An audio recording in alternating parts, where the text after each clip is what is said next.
Coming up on the Progressive Christians podcast. I have done marital counseling for people who have been married for multiple years and are unable to engage in penetrative sex because the deep traumatic shame they carry in their bodies has literally messed with their physiological processes. So, like you said, you don't just go from thinking your body is bad to you suddenly have a ring on it and now you can do all the things and have fun with it. It doesn't, our bodies don't work like that. Greetings and welcome to the Progressive Christians podcast. We are the love your neighbor kind of Christians and not the storm the Capitol kind. So if you're curious about what is socially and politically progressive Christianity, this is the podcast for you. My name is Reverend Dr. Christopher Carter, and I'm your host. I am a professor of theology at Methodist Theological School in Ohio. I'm the lead pastor of the Loft Faith Community in Los Angeles, California. I want to invite you to please rate, review, share, and subscribe to the show on all podcast platforms. Please, triple, double, quadruple, please. Do that if you haven't already done so. It really does help the algorithms promote our podcast, especially on YouTube. Thank you for all of you who are commenting, liking, and all that kind of stuff. I have a couple of things I'm going to read today in response to that. But before I do that, I want to say I am joined by the entire podcast Super Friends crew. Everest. Woo, woo, woo. Super Friends unite. Blair and Everest. Oh, thank y'all for being here. I am excited for the episode today, in part because some of this is based on the feedback we've been getting. For those of you who did complete the survey, thank you so much. The survey is technically still open. I haven't closed it. And so if you look at a couple of our older episodes, you'll see a link to the survey to complete if you want to get in touch with us and let us know a bit more about your thoughts about the podcast, what we can do better, what you like, those kinds of things. One of the things that came up, and I was mentioning in our production meeting, was that, and I can forget how a lot of our listeners are in places where they are surrounded by a lot more conservatives than we are out here in Los Angeles. And so often in engaging in conversations around progressive theology, they need not so much an apologetics, but a way in which they might respond to their more conservative friends around particular issues. And one of the things that came up quite a bit were things about like sex and sexuality, like premarital sex, divorce, and obviously things of sexuality and gender. So that's what we're going to talk about today. Now, before we go there, I want to read, we got one question that actually I'm just going to pop that someone sent on Spotify just before we started recording. And it kind of reminded me of something you said last week, Julia, around us creating a library of resources. But somebody reached out on Spotify and left a comment around, is there a church like the Loft in New York? Like I literally just got this like 5 minutes ago. And so I don't know that there is, but I will let you know that if you ask questions like that, I will do my best to respond to you on Spotify. Because I know we have a lofter whose sister goes to church in New York, that may be kind of like the Loft. I'm not sure, but thank you for reaching out. Julia, I guess what this reminded me of is maybe in addition to creating a library of books, maybe we should try to create some kind of like list of churches that are like kind of are similar to kind of what we do, that kind of have our same values. I don't know. What do y'all think about that? I think that's a great idea. Yeah. I mean, and maybe we can even find something out in London. Yeah. Ooh. I mean, yeah, we'll start working on creating some resources for everyone. The second thing is I want to read part of an email I got that was so funny. So we started the podcast just over a year ago. And, when we first started it, we were just doing our best to try to make it make sense. And the topics of conversation, I think it was around the time we were talking about the Olympics. And one of our newest listeners, Barbara Clark, sent an email. And she said, the title of the email said, "I love the podcast, but I got beef." And I was like, oh man, what did we say? What did we do? And I started reading it. And her critique was that, I can't remember which one of us was doing it because I didn't go back and listen to the episode, but one of us was making fun of equestrianism. And we're like, why is this in the Olympics? This is ridiculous. Not even really a sport. So this is what, I can't read the entire thing because it was long and funny. And this is a couple of paragraphs I thought was just so powerful. She says, "The barn is where I feel closest to Christ. It is where I go when I have had a bad day or to celebrate a good day. Horses have this amazing ability to sense how you are feeling with no words being said. They are honest and know how you feel, no matter how well you think you are hiding it. You cannot lie to a horse. Science has shown that a horse can sense a human heartbeat from 4 feet away. Just being around horses has been shown to lower blood pressure and stress. It is difficult to put into words the spiritual connection between a horse and its person. Horses have this amazing ability to earn your trust, and that can lead to amazing things. At 43 years old, I just recently jumped over my first jump in decades. I remember my heart pounding out of my chest as we approached the jump, but I put my trust and what felt like my life in the horse, and it was amazing. I walked away from that lesson with confidence and a feeling of accomplishment that I have not felt in a long time. Absolutely love your podcast and what you all do. It has given me hope in a time when I was feeling a little bit lost and very discouraged about what it meant to call myself a Christian. I love the phrase, "We are the love your neighbor kind of Christians and not the storm the Capitol kind."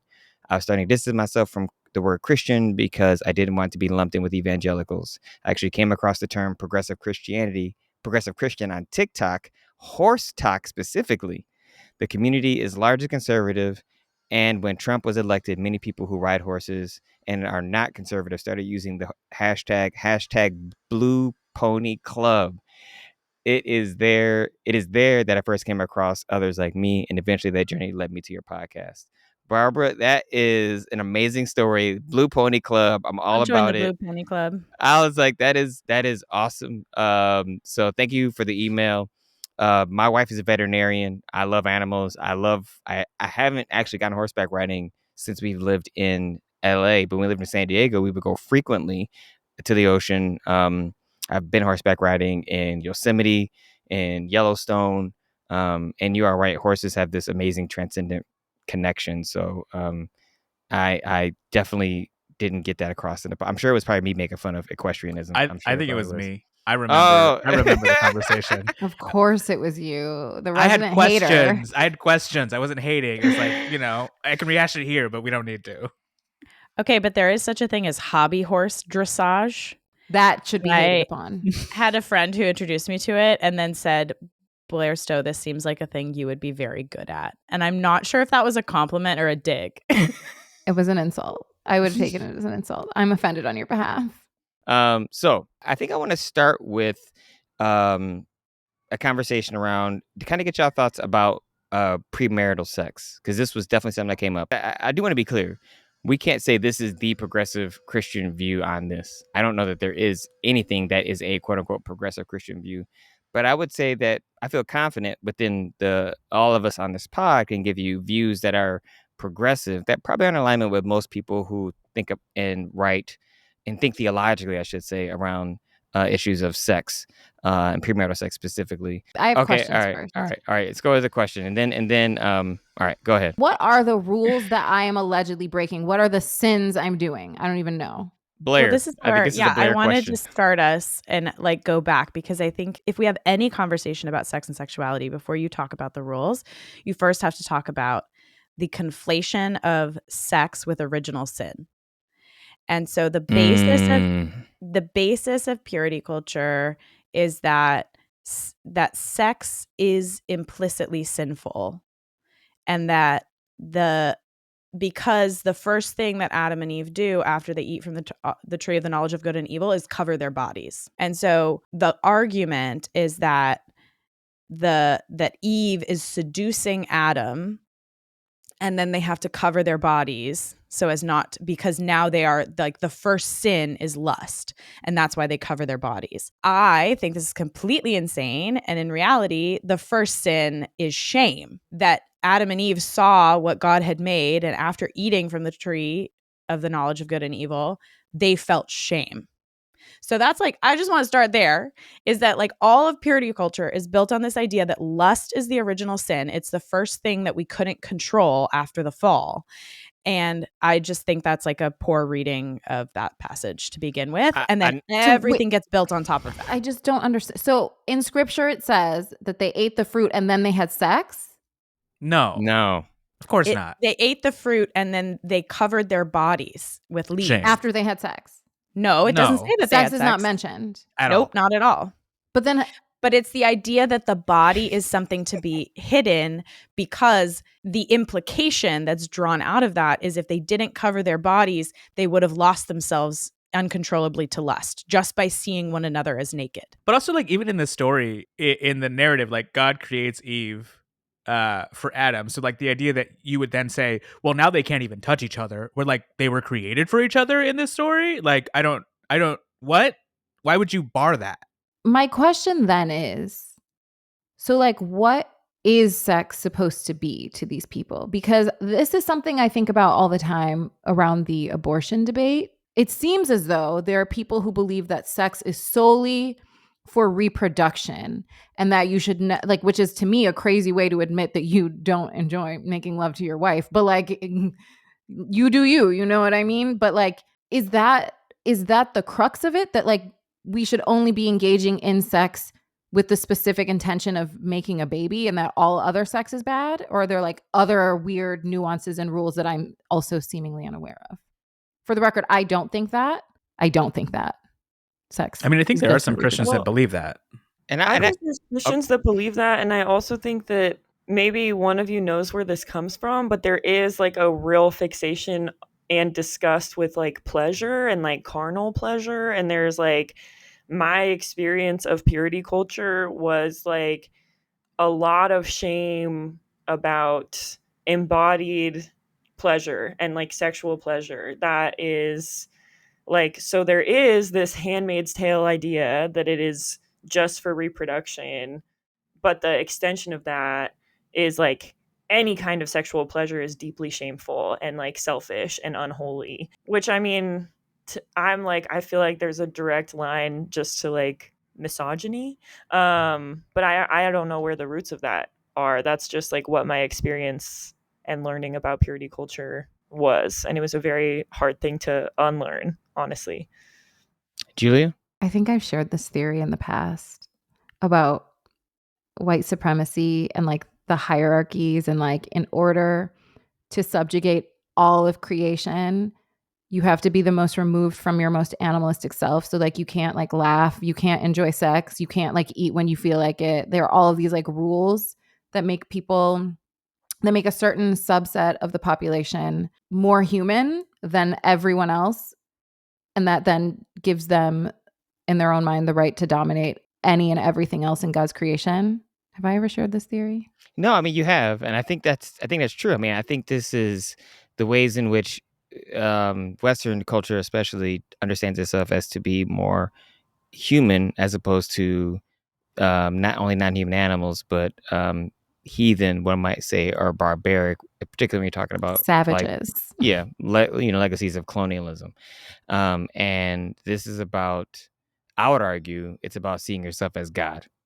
And I literally just talked about this on Sunday. That's about placing yourself in a position, a distinction between being created in the image of God and actually seeing yourself as a God, right? And that is the challenge I find that we are within our current social moment. Is a lot of the Christian nationalist rhetoric is seeing themselves as God, not seeing themselves creating an image of God, such that the hierarchy needs to exist in that particular kind of way. I'll say a bit more about where the Bible says, what the Hebrew Bible says, and New Testament says in a moment. But Blair, I know you want to share something. Well, I wanted to loop back to Everest asking, I don't know where this comes from, about this idea of like denying the flesh or denying pleasure. So it starts with this idea that lust is the original sin, right? That we cannot control our lusts.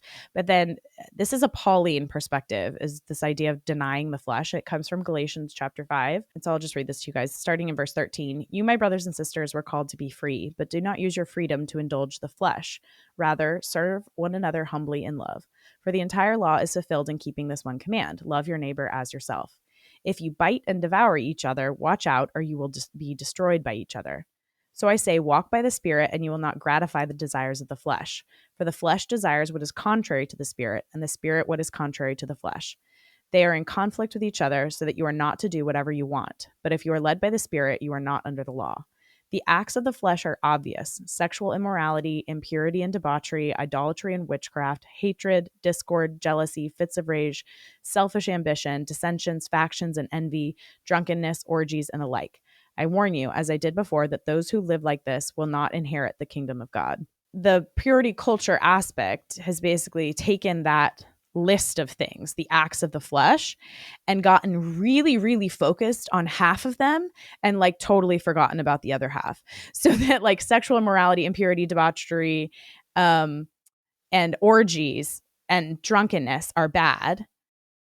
but they seem to forgotten the others, like idolatry, hatred, discord, jealousy, fits of rage, selfish ambition, dissension, factions, and envy, which there's actually more of those than there are things talking about sex. So it's really interesting that we have this whole purity culture built around denying, quote unquote, denying the flesh, but we only make it about sex and we don't make it about greed, controlling others, selfish ambition, etc. But that is where the root comes from for that argument, Everest. And I also think this is the problem sometimes when things get listed first. Like literally, I'm just like, if it was just at the end, it's it's like the creation stories. I wish the second creation story was listed first because it talks much more about our interconnectedness to nature rather than hierarchy and power. And it's all just like, you know, at some point somebody chose this should be here in this particular kind of place, right? Anything in the Bible is there because that a human decided it should be not only in there, but in that particular kind of order because it wasn't written in like somebody didn't sit down and write the whole thing, right? It was written across thousands of years in multiple places and different times. It's an edited volume. And so I think you're right, Blair, that when you look at that list, you know, even when you think about flesh, I would argue that what Paul is talking about is selfishness. That's what as I read it, and that's how I talk about it, and that's how I teach it. It's when you have more than what you need, and yet you still take from others, right? Whether it And is, domination, right? and Trying to yeah, dominate others. exactly, and like that, I think I can agree with all of that. But when we make it around a narrow scope of control, right? They misinterpret it and make it about control when he's actually critiquing control and domination. They're like, well, no, you have to control your bodies. I'm like, no, do I need to control my body for the sake of you because you can't control your body? Right? Like, because that's what it is when a lot of these men are doing it, when a lot of these pastors are doing it. Or in terms of holding up that particular kind of framework. I want to say something really quick around what the Bible, quote unquote, says around premarital sex, do a little bit of quadrilateral, and then I want to go into more about sex and sexuality as such. So make sure we save some time for that. But just so we know we're on the same page, the Hebrew Bible, when it talks about sex, or in general, or even talking about marriage, it's coming from the perspective of two commands.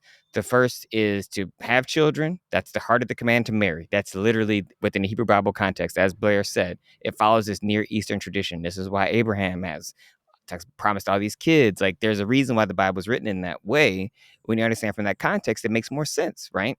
And the second is the presumption of a patriarchal model in all sexual relationships. So it's presuming a particular kind of model, a framework of authority, right, and control that is borrowed from Near Eastern culture.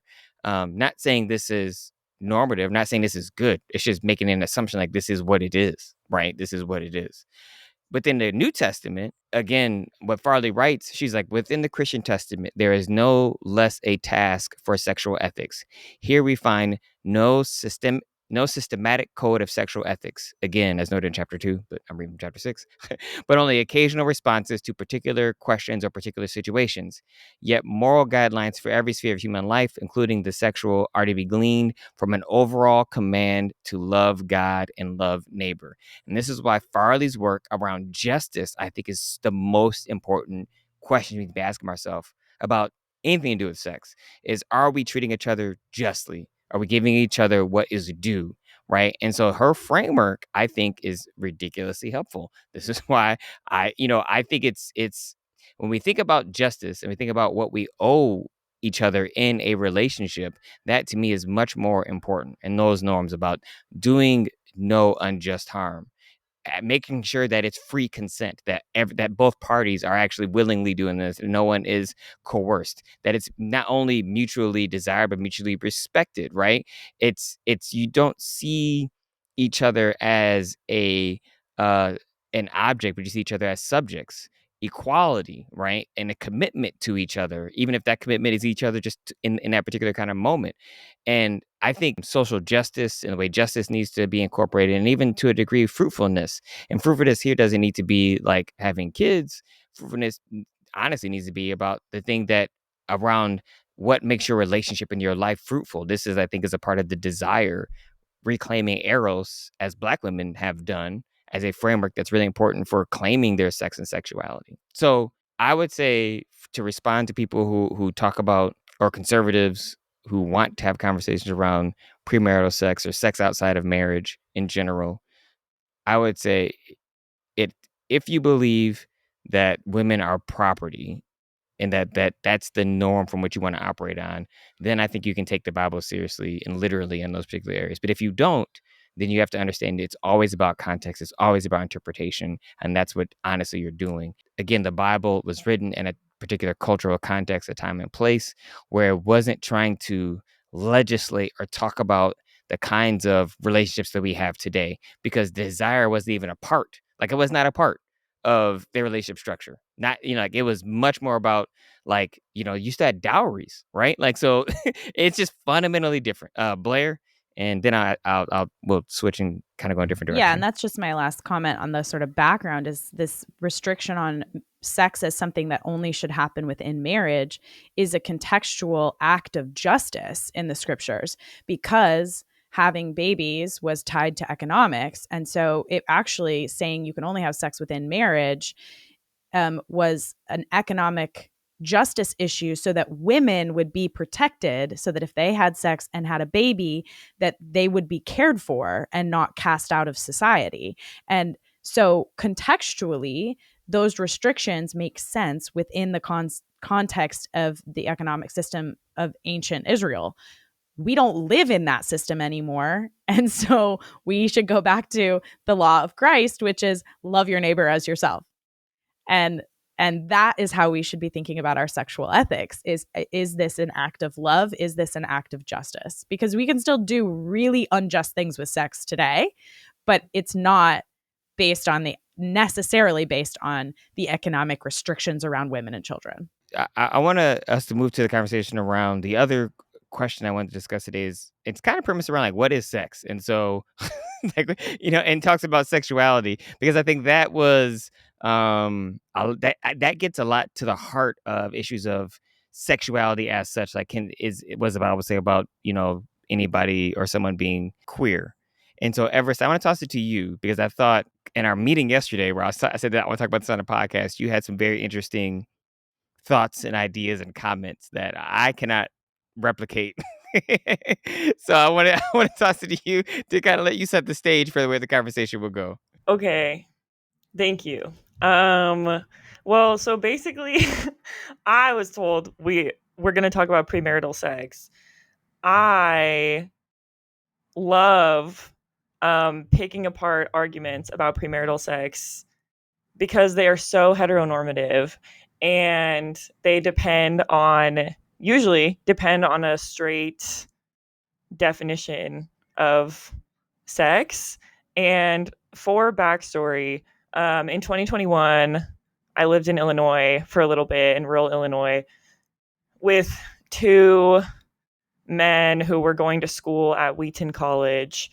And they were Rough. both in long-term relationships, but I really annoyed the hell out of them because I kept being like, okay, so you consider yourself a virgin? And they both said yes. And I would say, okay, but you're doing all of these things with your partner.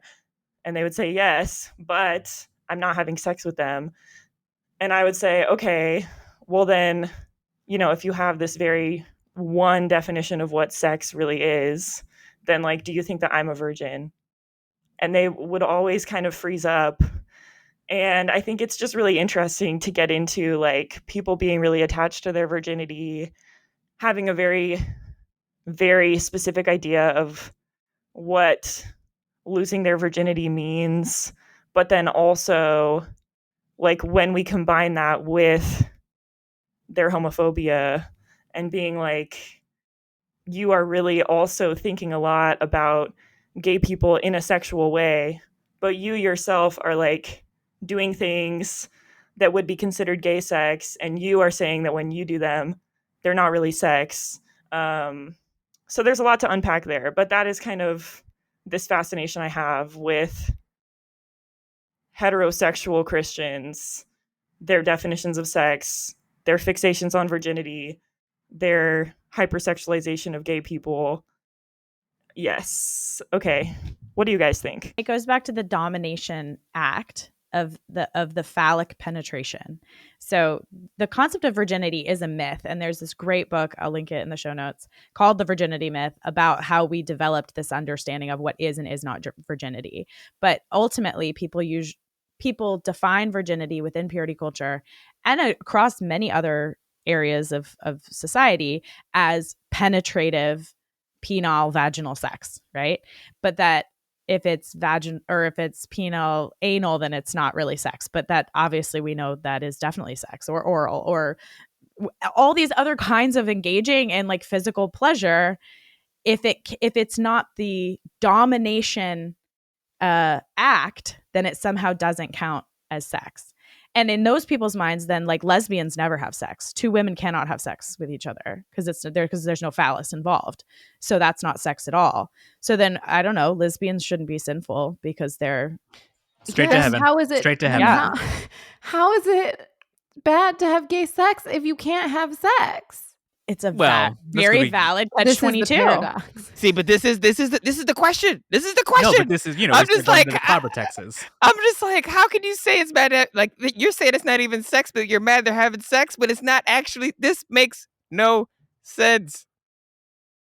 Well, and that comes from the passage, and I didn't look it up fast enough, but the idea that men should not lay with men as they lay with a woman, and women should not lay with one another as a man lies with a woman. And that passage in scripture is actually talking about court orgies and temple orgies, and it's talking about prostitution. It's talking about prostitution that was tied to idolatry, like a way of worshiping some of the ancient Middle Eastern and Mediterranean gods, was to go and have sex with the priests and the priestesses. And so that passage is actually talking about like sex as a way of doing worship to a false god.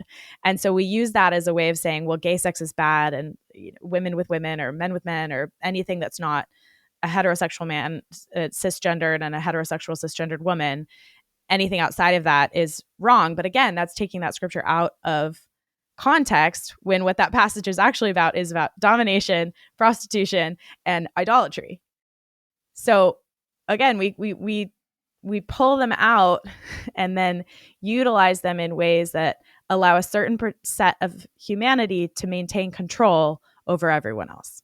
And that's really, to me, that's the biggest sin here. And I think, again, it gets back to the point we made earlier around how much of the Bible, when it comes to issues of sex and marriage, it's about property and ownership and about lineage. And it's not about the things that we are talking about in our contemporary context.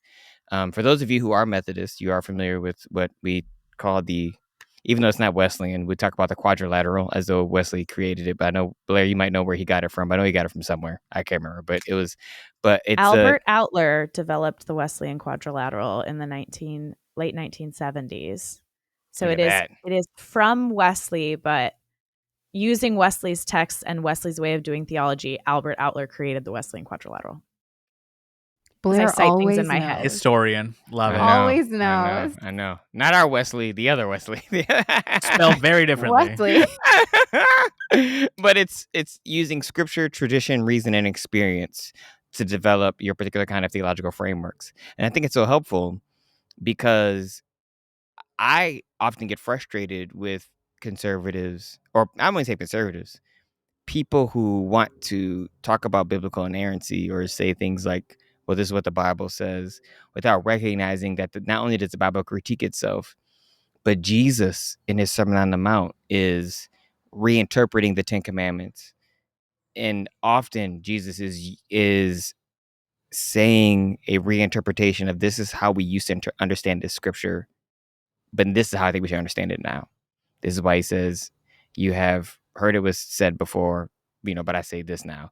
And I think that when you understand that framework, that within the Jewish tradition, they're constantly arguing about different interpretations. And that's something that we lost in Christianity. And that I think is a part of the problem that we forget. The last thing I want to, is there anything else we want to say about that we'll link the PDF. I have a PDF and about the specific Clobber passages for those of you who are interested in. And okay, if I have a conversation with someone around these, was it 9 passages? So people get hung up on the 9 times the Bible talks about sex, not the bajillion times it talks about like money or not, idol worship, like all the other, Greed. yeah. I mean, just like Love. It's fine. even love. I mean, it's so frustrating. But yeah, we had somebody, email. They were like, "Hey, I that wanted to talk about this," and they mentioned how they, live with their partner, like because I want to, because it saves money, and how this just makes sense. And I remember when I was before Gabby and we got married when we were kids. So like we got married when we were young, but before we got married, we went to visit a friend of mine's church, and we were living. We had already bought. I bought a house, right? I bought a house. I was 21 years old. I bought a house, and we introduced and like, oh, we had different last names, and like, oh, we lived together. So they put it in their head that we weren't married, and there was this instantaneous judgment. And it was a predominantly white church. It was one of the first times I went to a predominantly white church as an adult, and I was like, oh, this is weird. I'm not going to come back here. Like, I just immediately felt like this is weird. When we would go to a black church, nobody said anything. They were just like, it just wasn't as big a deal at all. It wasn't a deal. People were happy that I bought a house. I remember I went to black church, like, oh, you own your house, and like it was just it's just fascinating the ways in which purity culture works and how it's tied probably to white supremacy in ways I haven't really fully unpacked myself to understand, because luckily I just skipped right past that. And that's, praise Jesus.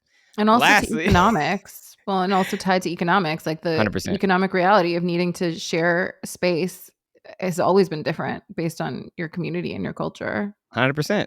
100%. So the last thing that I want to talk about just briefly before we wrap up is about divorce. And this is where Jesus actually does have, actually has some stuff.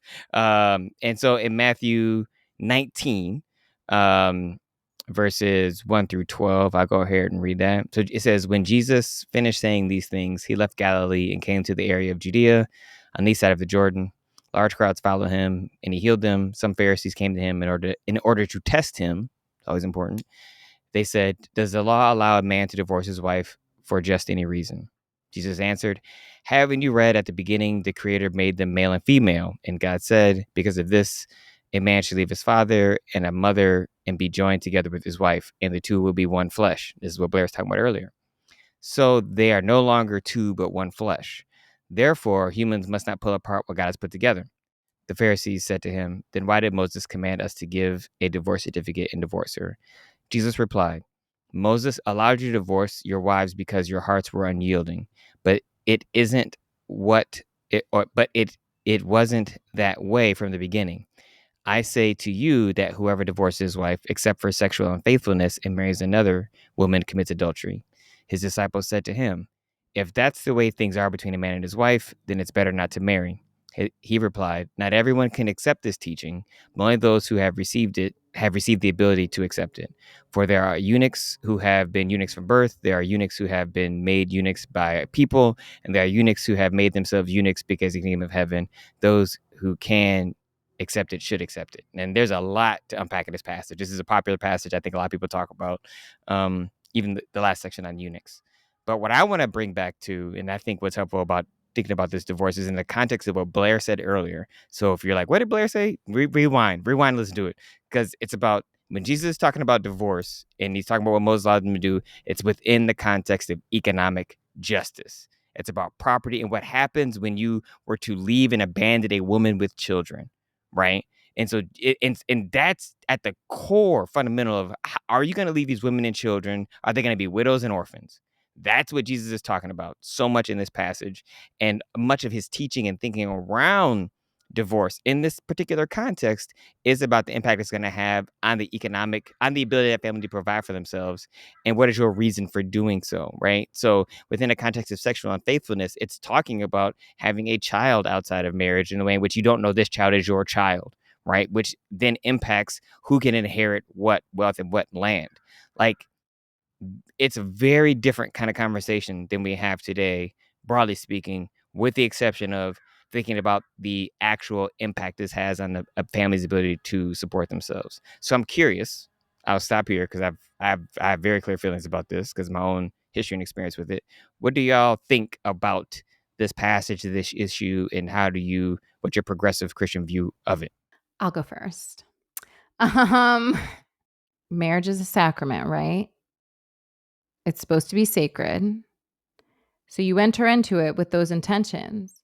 But when you blow those intentions up by abuse and mistreatment and shenanigans and games, then you've destroyed like sacredness of it. And No, so I think there's wait, you go. no, I was gonna say I think that's fair. I mean, I think within the Roman Catholic tradition of marriage is a sacrament. And so I think many of us might approach marriage in that way. Within our tradition, Protestants, the sacraments are baptism and communion. But I think many of us. Oh, go ahead, Blair. I was going to say progressive Christians, I think many of us, again, we're not a monolith, but many of us would say that marriage is certainly a covenant. And a Yeah. covenant is a promise that you invite God to seal or that you invite God to be part of. And so what you're describing, Julia, is that there's a covenant between two people and God if you are in a Christian marriage, if you've done a religious blessing of your marriage. And when you blow up the covenant, well, then the promise isn't there anymore. Yes. What she said, that's what I think. Yeah. Nailed and it. I think that, but I think what's so important again, it's about trust and it's about justice. I go back to these things with respect to like when Jesus is. I would argue when I read this passage, and I'm not talking about the section on eunuchs. I'm talking about really up to 10, right? Um, when the Pharisees are critiquing him about then why did Moses command us to give a divorce? Why did Moses command us to give a divorce certificate and divorce her? He talks about the fact that they were selfish, like their hearts were unyielding. They weren't willing to actually either work through the discourse, work through the challenges they might have, or more likely they wanted to be with someone else and they could not afford to in any other ways. Because within the context of these relationships, again, they're about property. They're like it's not about desire. It's not, and sometimes it's not even about faithfulness. It's about like having children and about enlarging your estate. And so it's just a fundamentally different conversation.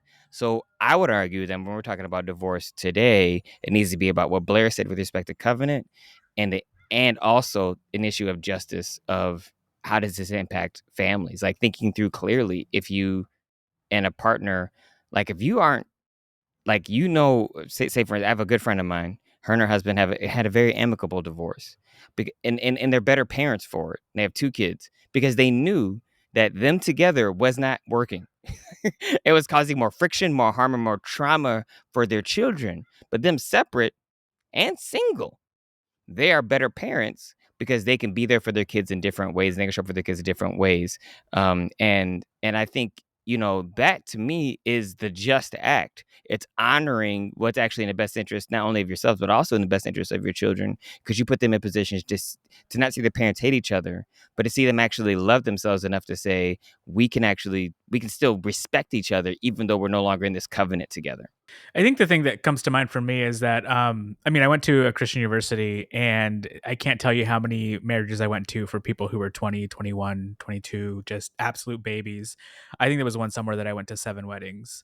I don't know where they all are now, but so much of that purity culture of sex only being allowed within the confines of marriage, like it pushes people towards doing things that they aren't ready for. They don't understand themselves. Instead of just engaging with, instead of having just with their partner having sex outside of marriage, just as part of the natural course of a relationship, of vulnerability, of dependence on one another, they choose to get married, and then 5 years down the line, it's like, what did I do? You learn who you are when you're in college. So much of your life is so sort of like in this bubble without real sort of struggles and realities of what it is like to be responsible for an apartment or for a job. Like all these things that happen that require a lot more maturity, and the rush to being married because you want to have sex is, continued negative aspects of that purity culture.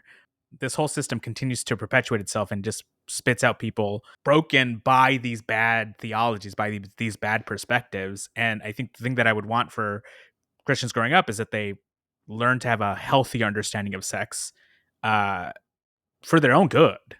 I mean, I got married when I was 22 and my wife was 20. And it wasn't because of purity culture. It was because I knew I had, as they say, outkicked my coverage. And I was like, I am going to marry this woman quick before she changes her mind. I knew so fast. Man, did I know. Gotta lock it down. I was like, lock it down. Let me get it. Because she, and it turned out to quite be one of the best decisions I ever made in my life. Right. And I know that. And I think because it wasn't that purity culture pressure, I know I'm an exception and not the rule. The fact that we've been married nearly 25 years, right? But I'm in the minority. Most people can't do what we've been able to do. And I also think a part of it is because I didn't feel pressured to marry her for some moral reason. I felt pressured to marry her so she didn't leave. She didn't change her mind. That was the only pressure I felt. Please don't change your mind. That was it. So it was very, very, very, very different. And I think because, as you said, Wesley, when you have that pressure to get married young, you're not ready for that covenant. Blair, I think that what you said is so true. Like most people aren't ready for that covenant. And I think that is the part of it. So with respect to divorce, again, I believe divorce is a good and just thing if it is actually is a process of repair, right? It's a process of repairing the family, a process of repairing yourselves or each other, repairing the harm that has taken place. And there is no other way to repair that harm in terms of staying together. Especially, so you're talking about situations of abuse or not being able to trust or things of that nature. I think this is important. And when you force people to stay together and you create a power hierarchy, you're laying the groundwork and sowing the seeds, I think, for abuse to take place. So before we wrap up, is there anything else wanted to say about sex before we have our next podcast about sex in probably about 4 or 5 months? Oh, I do. Yes. Go ahead. Well, this is just something okay, I've thought about this a lot. So this is just one more food for thought.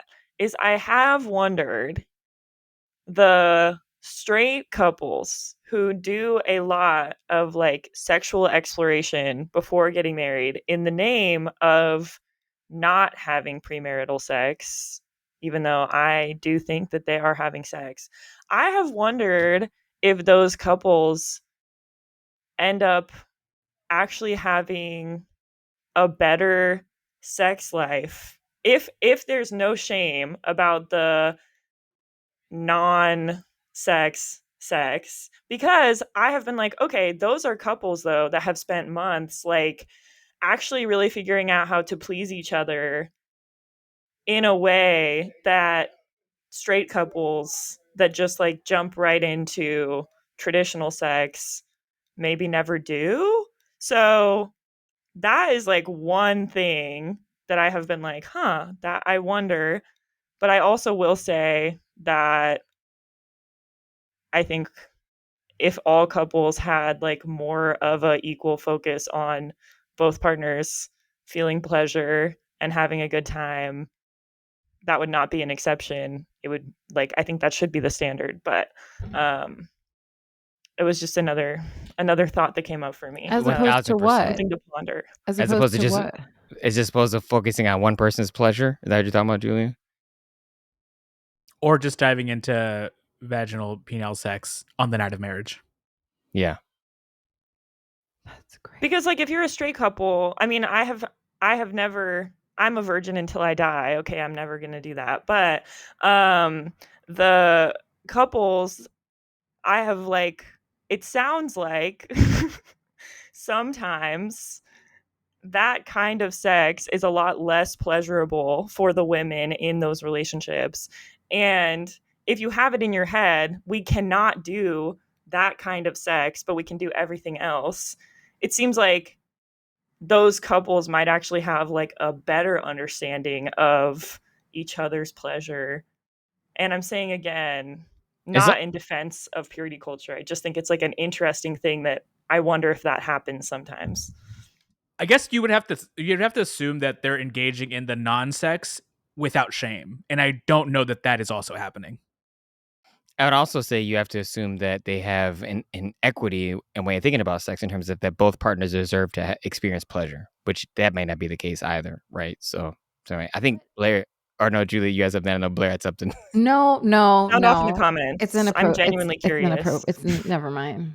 All right, that's for the podcast after dark. Well, that eventually, go ahead. Yeah, the Go one ahead, Blair. text that's really great that is recent is Sheila Gregor's "The Great Sex Rescue," which is a conversation about what is sex supposed to be. Like, if we have a healthy, quote unquote, biblical, but if we think about it as the Bible is overwhelmingly telling us not to control and dominate each other, if that's like the undergirding message of the Bible, instead of the Bible is telling us that you're shameful and bad.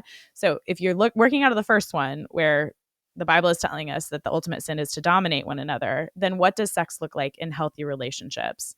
And The Great Sex Rescue, it's an interview with 20,000 women about what is pleasurable and what is shameful. And it's a really, really great book that like really tries to debunk purity culture and save marriages, because I have done marital counseling for people who have been married for multiple years and are unable to engage in penetrative sex because the deep traumatic shame they carry in their bodies has literally messed with their physiological processes.